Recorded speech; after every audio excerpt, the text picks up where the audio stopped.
Hello. Welcome to this last week of normative ethics. The topic for this particular lecture is some objections to a system of virtue ethics. Of course, last week you saw the basic system of virtue ethics, and part of that reading included Schaefer-Landau presenting some of his objections to virtue ethics. We're going to take a look at some of his objections as well as some others, because of course no ethical theory survives without at least some challenges. But again, these are all challenges that virtue ethicists themselves have fairly reasonable responses to. So first we're going to take a look at some of the objections that come from the Schaefer-Landau text that was part of last week's reading. And those will start with the tragic dilemmas argument. Now, I'm not going to go over every objection that Schaefer-Landau addresses, only some of the ones that I feel warrant a little more discussion, and we'll highlight some replies that virtue ethicists can make to those. And so basically the tragic dilemmas argument goes something like this. It says that, premise one is if virtue ethics is the correct account of morality, then a choice in a tragic dilemma, for example, Sophie's choice, as the famous example Schaefer-Landau appeals to, is morally right and morally praiseworthy. It's of course neither. The tragic dilemma is neither morally right nor morally praiseworthy, that is. And so therefore, virtue ethics is not the correct account of morality. Okay, and so again, if you're not familiar with Sophie's choice, you should certainly look that up. But again, keeping in mind something, some sort of a dilemma of that kind seems to present some problems for virtue ethicists. And of course, as Schaefer-Landau highlights, each of those premises may be criticized. For example, some virtuous person may refuse to cooperate with an evil agenda despite the consequences, right? So again, you see this in movies all the time where somebody says, I have your family and you have to, do some sort of dangerous, highly illegal thing for me, or I will, murder your family or something like that. And it may well be that a virtuous person could refuse to cooperate with an evil agenda despite its consequences, right? And say, look, I'm not going to assist you in doing any harm to anybody, and someone says, well, your family though, and you will have killed them. It's like, no, you will have killed them, right? So it's possible, again, and I do wish in Hollywood they would have at least somebody just sort of refuse to play the game just for the sheer novelty of it. It would make for some shorter action films, but maybe action films don't need to be very long. I don't know. In any case, that may well be what a virtuous person would do. It might be virtuous simply to refuse to play the game, as it were. Also, making a decision in such a case, such as like in the Sophie's choice dilemma, might be the mark of virtue, right? And as such, might actually be morally right and praiseworthy. And of course, Schaefer-Landau discusses both of these possibilities in some detail in the text. But it's worth knowing that that's the outline of both the objection and the response. A second and very common objection to virtue ethics is in terms of its lack of guidance. And because virtue ethics is a pluralist approach to morality, remember the difference between a pluralist approach and a monist approach is that a monist approach says there is just one moral principle, such as utilitarians with the principle of utility, right? And like Kantian moral theory with the categorical imperative, there's one moral principle that is supposed to tell you everything. Virtue ethics is pluralist, right? In the sense that it says, well, look, there's more than one virtue, right? There's no hierarchy of virtues. All of the virtues are in some sense important, right? That's again what distinguishes it as a pluralist viewpoint. But of course, just as we saw with W.D. Ross's idea, one criticism that virtue ethics can face is that it provides insufficient moral guidance. It doesn't tell us when to do exactly what. It doesn't give us a nice, handy formula. But of course, if a particular kind of response worked very well in the case of Ross's theory, the same response could work for a virtue ethicist as well.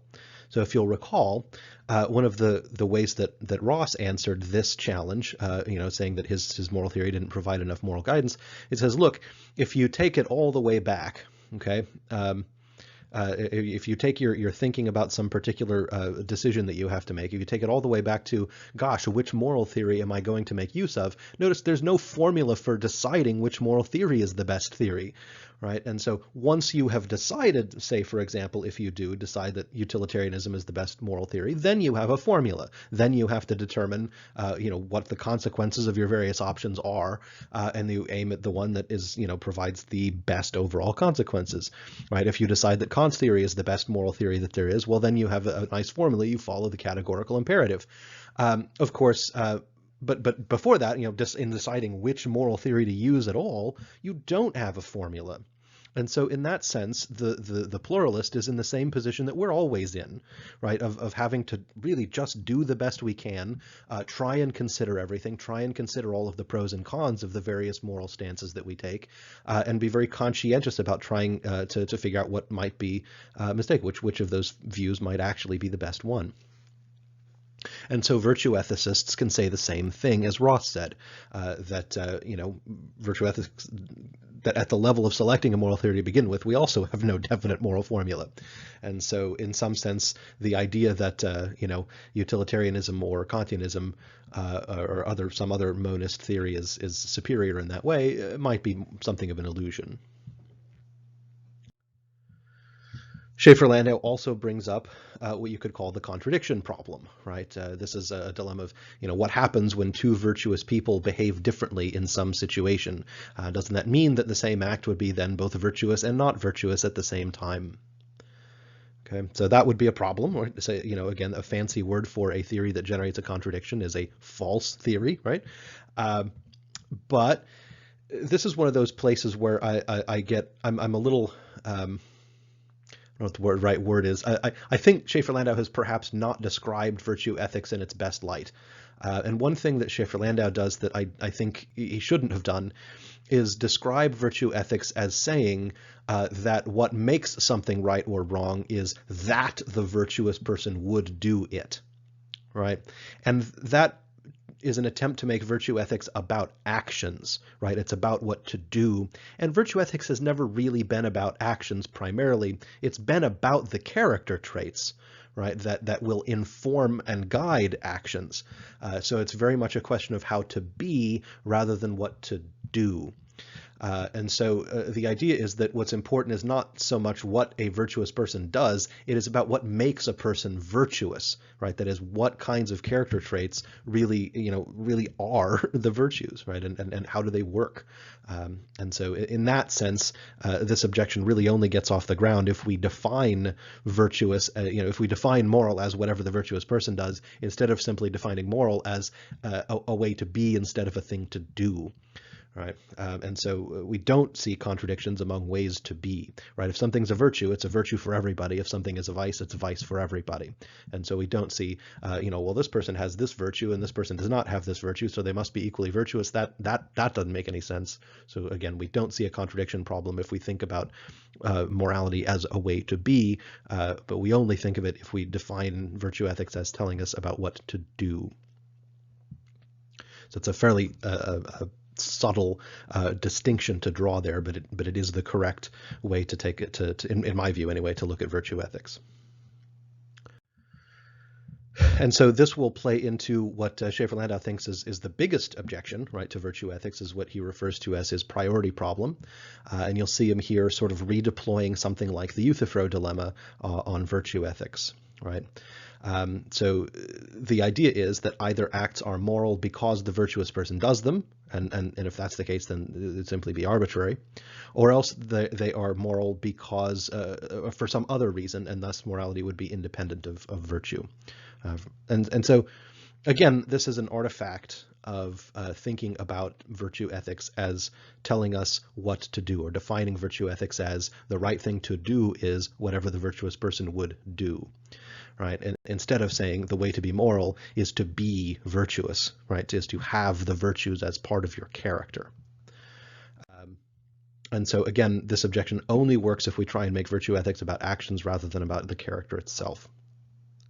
And further, virtue ethics does actually have reasons for differentiating virtues from vices, right? And so the idea that the virtues could ever, be arbitrary is the very reason not to define the right thing to do as just whatever the virtuous person does, because we don't want to make virtues and vices arbitrary, and they're not. Our ideas of what counts as a virtue and what counts as a vice come from reflection on excess and deficiency, grounded in an understanding of the best life for a person. And so if we take one of Aristotle's favorite examples, the example of courage, it's very clear that an excess of courage does not lead a person to living the best life, right? And so that means an excess of courage, what Aristotle calls rashness, must be a vice instead of a virtue. Whereas cowardice, right, also, that is a lack of courage, does not also lead a person to their best life. Whereas courage, as a mean between the vices of excess and deficiency, does tend to lead a person toward their best life, at least so insofar as their management of their fear is concerned. So that's why courage is a virtue, right? And because it's a mean between vices of excess and deficiency. So again, we have reasons for saying what the virtues are, and so we don't want to simply use Schaefer-Landau's arbitrary formula of virtue is whatever the virtuous person does.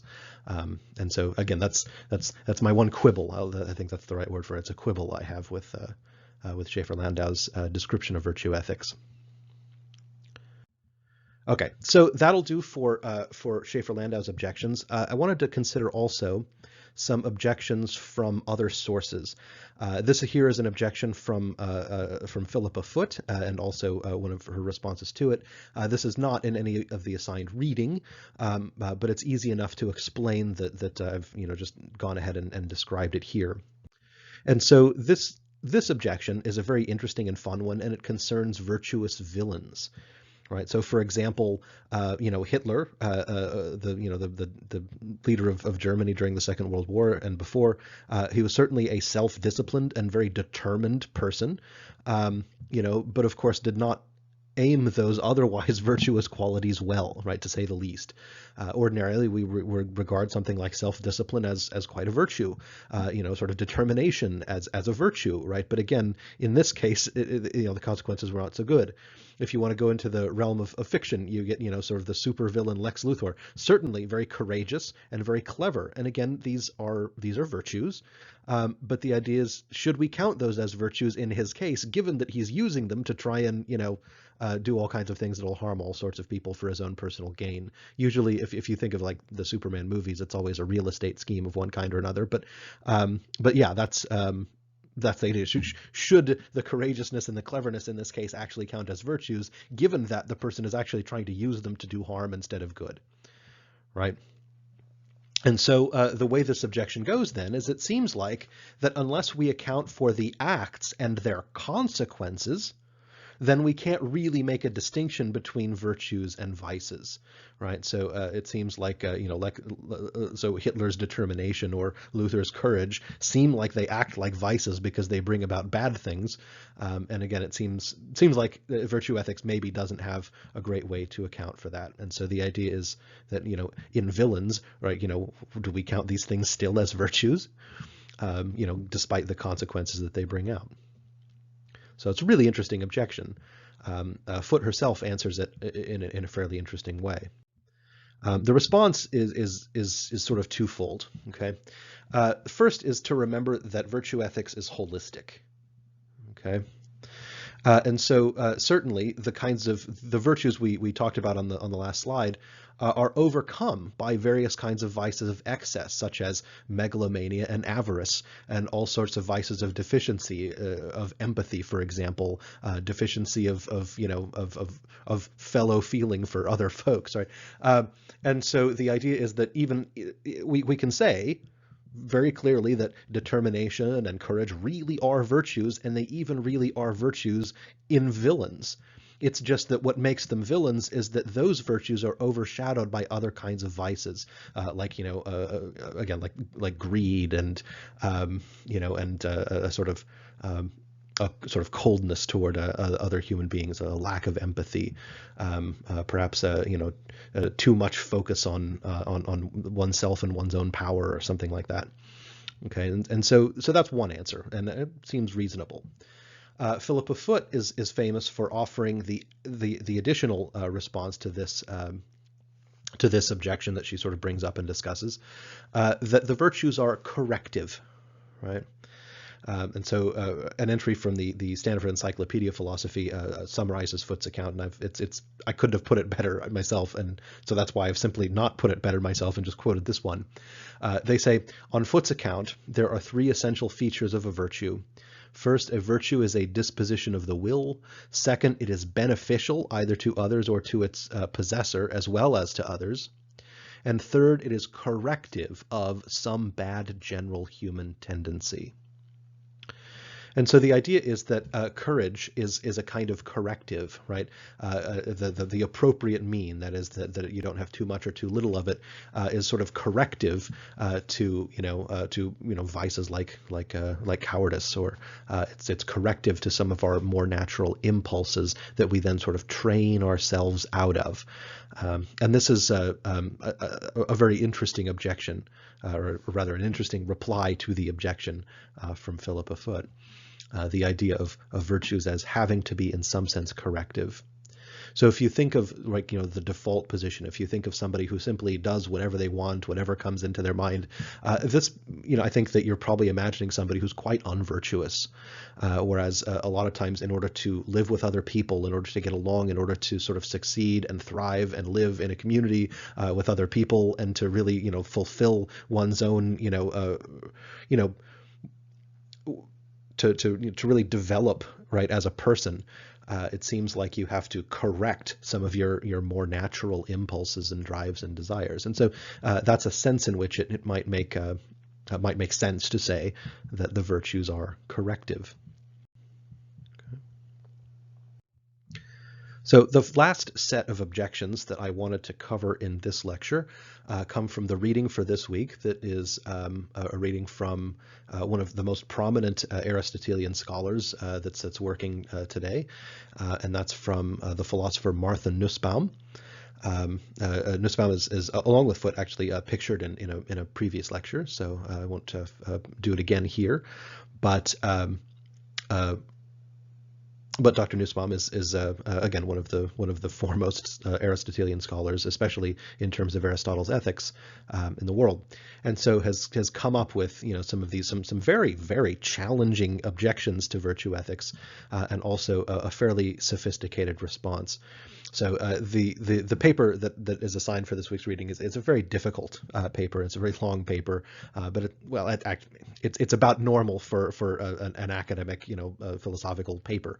But it's very challenging, but it's also very, very good, and so that's why it constitutes the reading for this particular part of the overall course. And so again, I can't replace the reading, but what I can do is offer a kind of walkthrough, a kind of thing to highlight the things to really look for in it.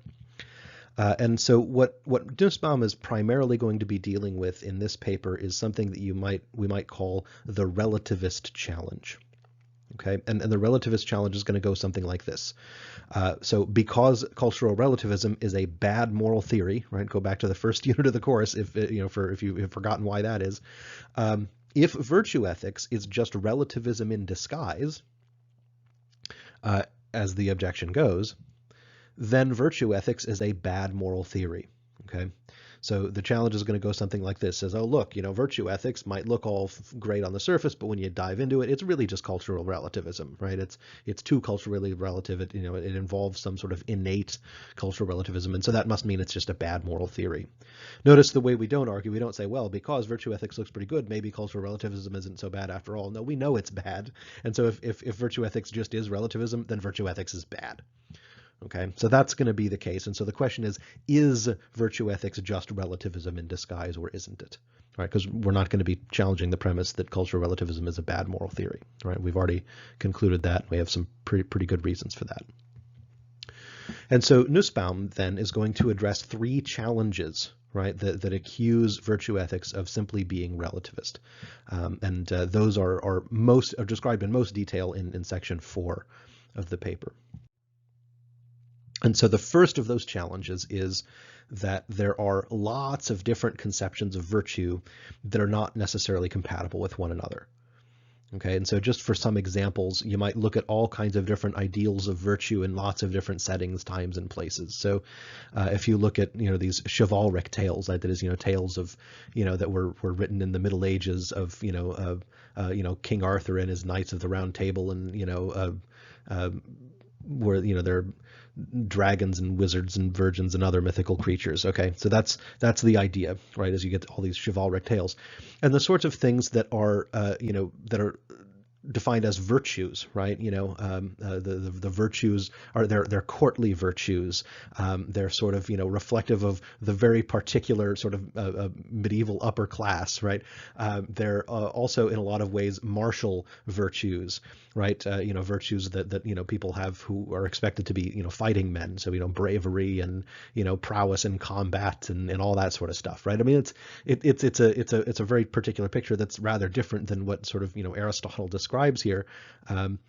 In, of course, medieval monasteries, a virtuous person is poor, is humble, is devoted entirely to God, right? I mean, these are the virtues of a monk, right? They're entirely different, right? They're the kinds of virtues of these Knights of the Round Table, right?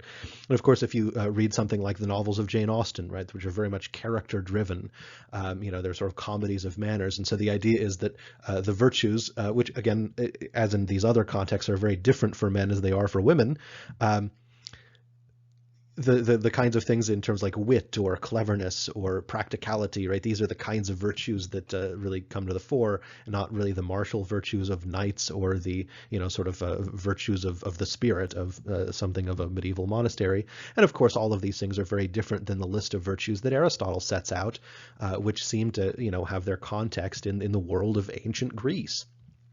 Okay, and so the thing is that the accusation is that all you're doing when you're laying out a system of virtues is just saying what the sort of people in a sort of culture at a very particular time in a very particular context seem to value in a person, and that stuff is just going to change from one context to another. And so the idea is then that virtue ethics can't help but be essentially just a statement, just culturally relative, right? Just be a statement of whatever it is that people at that particular time and place and context thought was valuable in a person or in a personality.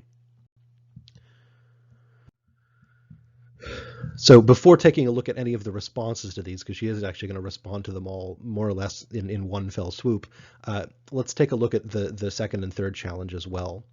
Okay, so the second challenge is a distinct problem, is that it may be that our tastes are conditioned by the cultures in which we live.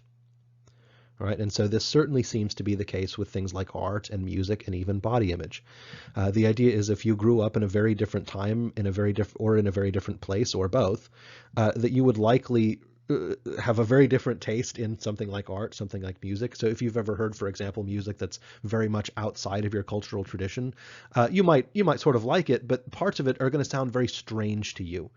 Right, and this will be the case, vice versa, right? Somebody in that context hearing the sorts of things you like might also kind of like them or not, but they might also sound pretty strange in parts. Okay, and of course, a lot is made of body image, like what actually constitutes, an attractive person, is sort of wildly culturally different in various different contexts. And so I've included here a quote from Nussbaum, who sort of describes the point of this objection, or the upshot of this objection for virtue ethics. Nussbaum says, "These and related arguments," the objector concludes, "show that the Aristotelian idea that there is a single non-relative discourse about human experiences, such as mortality, or desire, is a naive idea. There is no such bedrock of shared experience, and thus no single sphere of choice within the virtue, within which the virtue is the disposition to choose well. So the Aristotelian project cannot even get off the ground." Okay, so this is a fairly difficult idea, I would say, and the idea is that Aristotle sort of thought that there was certain kinds of experiences that were just human universals. And it's this second challenge that says there just aren't any kinds of experiences that are human universals, right? That various kinds of cultural contexts really shape people's attitudes toward things that seem like maybe they ought to be really, really fundamental, but aren't. They're not fundamental, nor are they universal among all possible cultural contexts. Okay. And so if there just aren't any so bedrocks of shared experience, as Nussbaum puts it, then there can't be any virtues that come out of that bedrock of shared experience. A third challenge that she brings up is in some ways my favorite because it's so imaginative, right? I think this is a really sort of a brilliant challenge here. The third challenge is that it may be that our virtues are artifacts of non-necessary aspects of human life. And so, for example, one virtue that Aristotle certainly mentions, that we certainly might mention in any time and in any place, might be something like generosity. Okay, that is, there's a kind of excess, there's a kind of deficiency, right? The idea is you could be too generous. You could be so generous that you sort of, lose your ability to really take care of yourself. That would be a kind of vice, right? That would be a vice of an excess of generosity. And of course, I think we can all imagine people who aren't generous enough, right? They're too stingy. They think too much about themselves. Maybe they're a little bit greedy, right? That's a deficiency of generosity. And so it seems like it's pretty clear in any place that, generosity can be a virtue, that there's a kind of mean there, right? That people should be generous to the right extent. And so that's, if that's the case.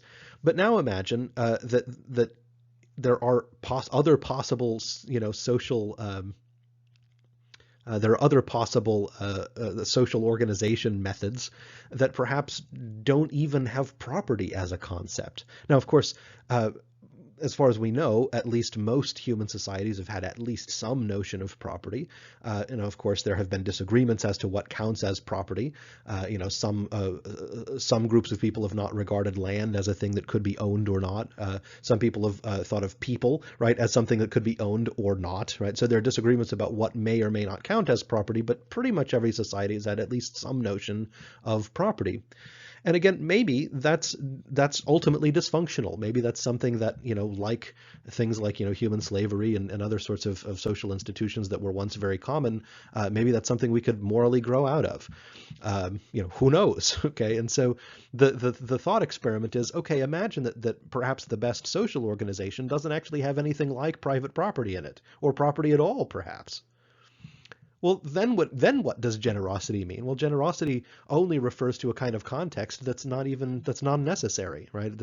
We could do without it entirely. And so what happens to your virtues if they are only tied to a particular kind of social organization that may not even be the best one, right? I'm gonna mention one more example of this one just because it's a lot of fun. This objection is. So for example, imagine something like filial piety, right? This is a central concept in Confucian virtue ethics, sort of the nutshell version that, any apologies to actual Confucian scholars out there who are going to just be sort of shaking their heads. But again, this is the nutshell version. The idea is that, Confucius thought a lot of virtues reflected family structures, right? There's something it meant to be a good parent. There's something it meant to be a good child. There's something it meant to be a good sibling, right? And the idea is that you wanted to have your motivation appropriate to your role there. Okay, and so it seems like the family structure is an absolute human universal. Everybody has parents, right? Everybody who ever existed had parents. And so there's a sense in which it seems like this family structure might be a total human universal. But consider something really imaginative and speculative and certainly not logically impossible. Imagine an entirely different social system like that described in Aldous Huxley's novel Brave New World. In this novel, large categories of whole classes of people are essentially sort of grown in like vats, essentially, instead of born in the traditional manner. It's a kind of reproduction by cloning that is called in the novel the Bokanovsky process. Here's an image of indicating inspired by the novel. And I mean, there's no family in this case in any real way, and so what do you do with all your virtues of filial piety that are all of these virtues that are based on family relations? Is like if you just don't even have family relations anymore. Okay, and so while it seems like your virtue was some kind of human universal, maybe it wasn't. Maybe it's only something that's an artifact of a particular kind of social organization that might not even be the best one. Right. So that's the flavor of that third challenge, and what a very interesting challenge it is. Now, Nussbaum is not going to pretend that she can completely demolish all of these objections, but she does believe she has a reasonable answer, and I think that her answers are in fact reasonable.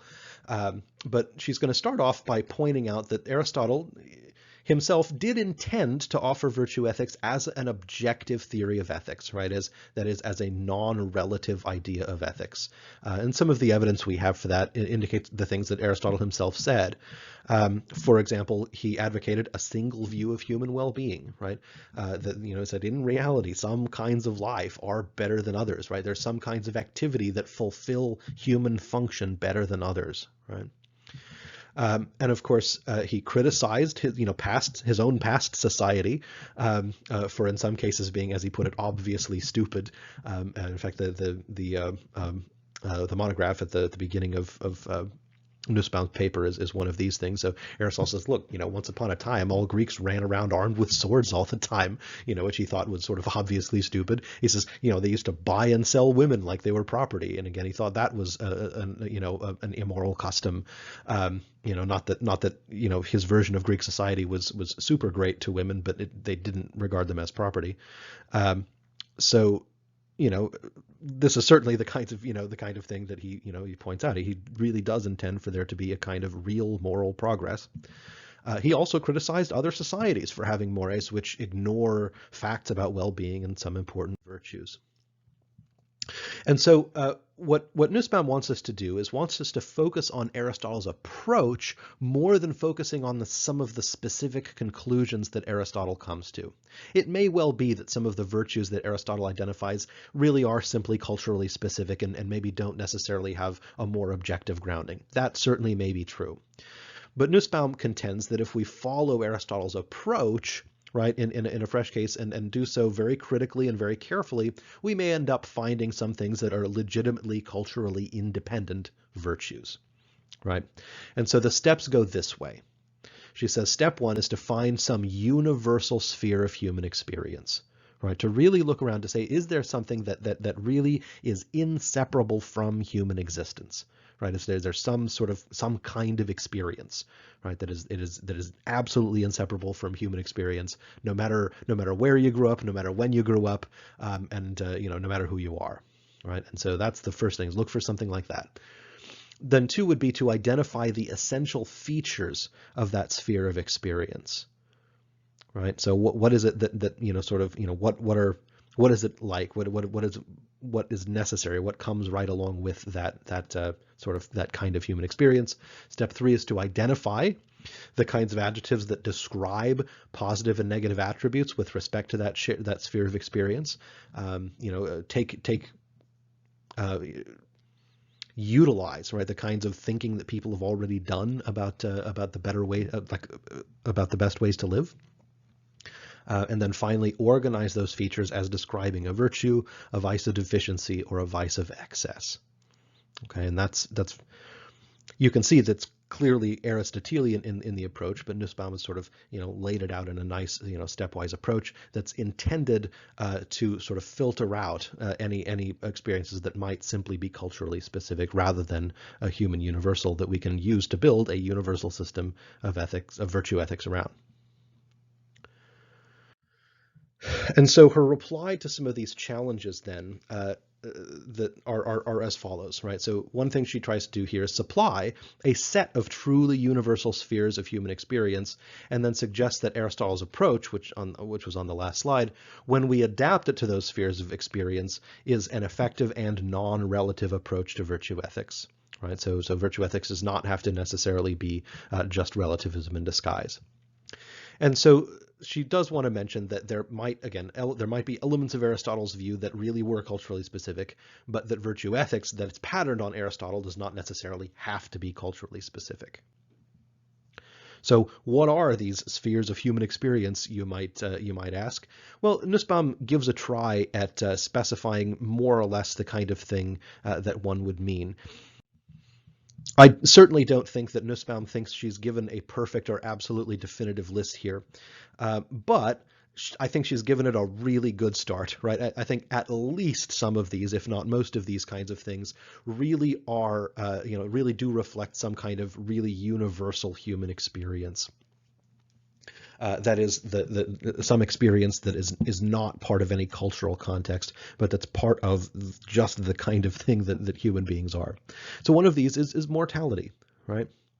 At least so far, everybody who's ever lived either has died or is going to die.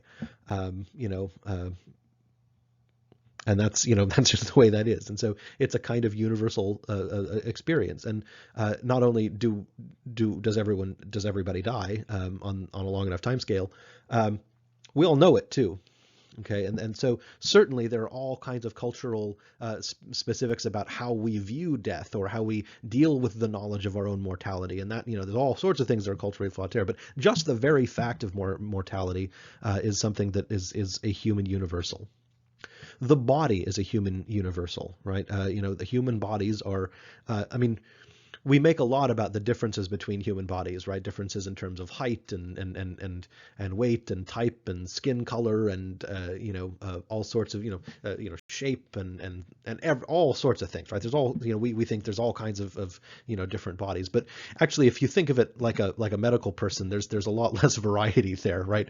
The human body is there are some variations, but usually those variations are fairly small, and people have a whole lot more in common in terms of biology than they have than they have in terms of differences, which is that's what it means to say that we're all the same species, right? We have in a sense we all have the same bodies, right? In an abstract enough way.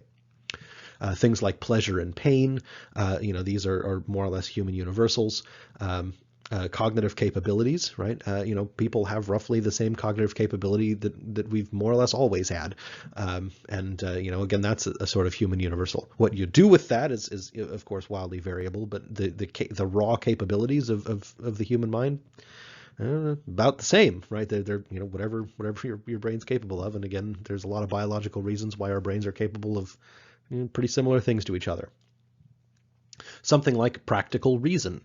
Okay, that is the idea is of practical reason is where if you, for example, if you wanted a taco and you knew where to find a taco, well then you have enough information to act and go get one, right? That's what we mean by practical reason.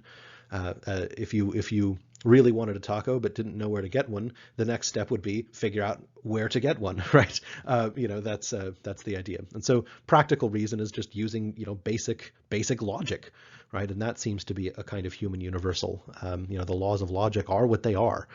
Statements cannot be both true and false, right? Every statement is either true or false. And things are themselves, etc. These are all laws of logic. And that's part of our faculty of reason. Early infant development tends to follow predictable patterns that tend to be again more or less the same for everybody. The differences are a lot more minor than we tend to think. Affiliation, right? We affiliate with other people, right? This is a thing that all humans do. Now, how people do that is sometimes culturally specific, but that we do it, not so much. That seems to be a human universal. And then, of course, humor is one of these things. And it was pretty important to Aristotle, and it's pretty important to Nussbaum. In fact, Aristotle referred to humankind as the risible animal, that is, the animal that laughs, right? Thought of humor as being something that's a fairly distinct human experience. And again, what kinds of things are funny, right, might be very culturally specific, but that things are funny is not culturally specific, right? We all kind of get it. It seems to be a universal part of human existence. And just to take that last example, it seems like it almost doesn't matter what kind of a cultural context, what sort of a time and place somebody is from.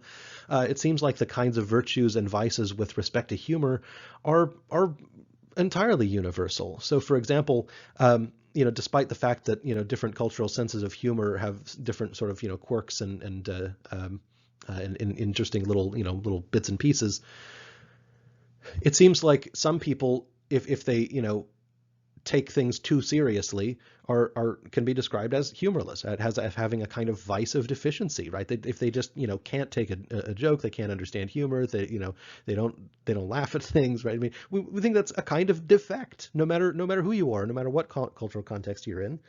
And if you can't take anything seriously, right, that is, hey, you have this sort of excess of in terms of humor or wit.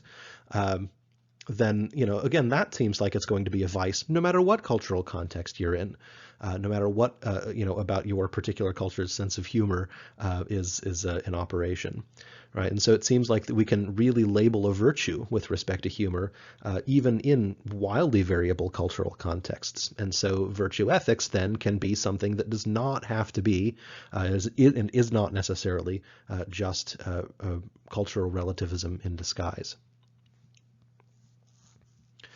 So again, that's a sketch of an argument. This is a sketch of these universal spheres of experience.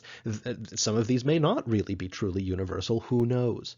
And again, I think Nussbaum would be the first one to admit, that this is just a list of ideas here. This is not necessarily meant to be definitive or sort of 100% the only way it goes. And of course, other things perhaps should go on this list that perhaps Nussbaum didn't think of, but.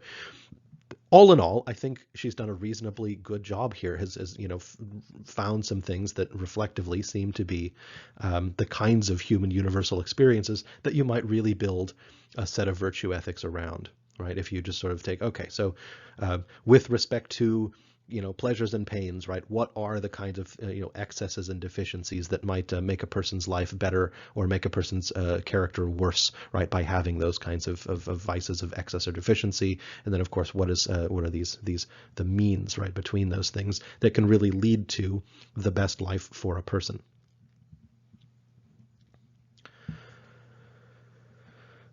So what I want you to take away from this overall unit is that there are a number of course, objections to virtue ethics. Virtue ethicists have what are at least fairly reasonable objections. And that leads us to a point where each of the ethical theories we've taken a look at, utilitarian theories, Kantian moral theory, pluralist non-consequentialism, for example, with Ross, or some system of virtue ethics, there's something to really like about all of them. There are some things not to like about all of them. They all are in the running to be, the best possible moral theory. But unfortunately, they can't all be true at the same time. They have there's some real differences between them, and those differences are not reconcilable.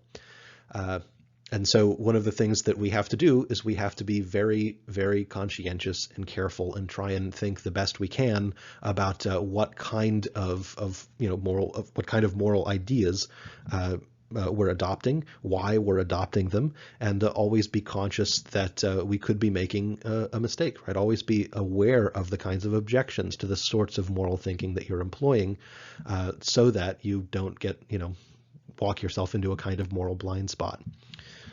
It's at this point in the course, I think sometimes it's natural, of course, to get a little bit of analysis paralysis and say, God, if this is what it takes to think about doing the right thing, I may as well just act on autopilot, right? Well, I mean, acting on autopilot's not certainly going to always deliver you the best results. I think it should, that should be taken as more or less obvious. But the idea is, you say, what should I do with all of these objections and all these replies and all this stuff here? And really the point is that if you're taking the categories of right and wrong seriously, you won't be able to help but really think in something of a self-critical or skeptical way about these kinds of questions and try and think about these questions in the best way that you can. And that to ignore all of that stuff is not really to take the categories of right and wrong seriously. And so wherever you end up, if you really are right taking the categories of right and wrong seriously, then these are the kinds of concerns that will at least occur to you, at least when you're making very important or very difficult moral decisions.